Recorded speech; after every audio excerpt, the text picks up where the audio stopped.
But it's the last thing he said to me, too, before he left in the car that evening was, "I love you, and I'll see you later," because that's how he ended every conversation.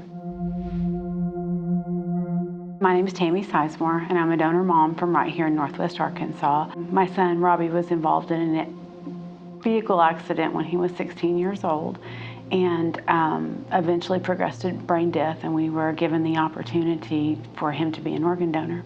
Robbie was 16 when he died, and he was a very normal teenager.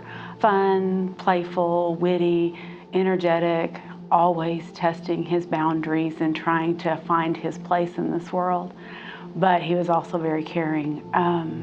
He loved deeply, trusted immensely, and was always an advocate for the underdog.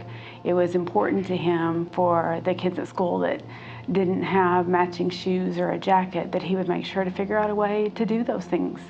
When Robbie was 14 and my daughter Shay was 12, I watched a TV show and the family on that TV show was arguing because their child had died in a car accident, and the mother and father were torn about whether or not they wanted their child to be an organ donor.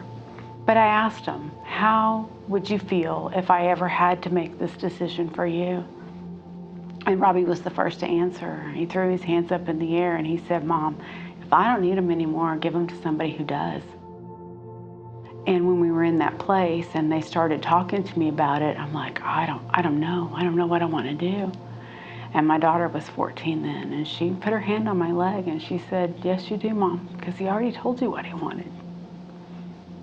And with that, we signed consent and have never looked back.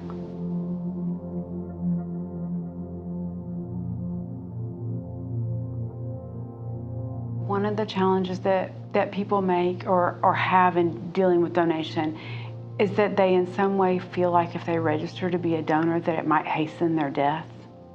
It might speed up the process, and that is absolutely contrary. The death has to have already occurred before organ donation is even possible. And so they're scared about that. So learning how that process takes place and how death has to be declared before donation can happen is really important.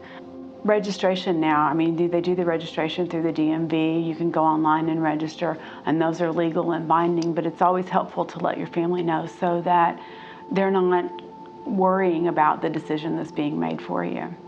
I think about transplantation. Every single one of us, I would imagine, if we were in a situation where we needed an organ transplant or we needed bone or ligament or lenses for our eyes, that we would want those things, we would hope those things would be available for us.